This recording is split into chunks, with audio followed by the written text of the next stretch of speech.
చిత్తూరు జిల్లా పలమనేరు ఎమ్మెల్యేగా అమర్నాథ్ రెడ్డి గెలుపొందడంతో గంగవరం మండలం జీడిమాకులపల్లికి చెందిన తెలుగుదేశం శ్రేణులు కాలినడకన తిరుమలకు బయలుదేరారు. అమర్నాథ్ రెడ్డి గెలిస్తే కాలినడకన వచ్చి శ్రీవారిని దర్శించుకుంటామని ఎన్నికల ప్రచారంలో మొక్కుకున్నట్లు వారు తెలిపారు.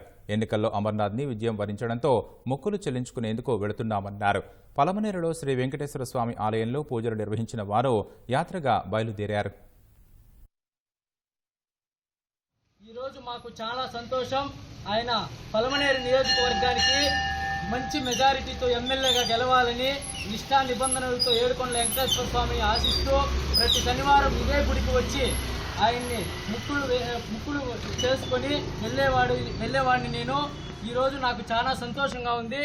మా అమరన్న గారికి మంత్రి త్వరలోనే అనౌన్స్ చేస్తారని ఆయనకి ఇక్కడే మాట ఇచ్చాను.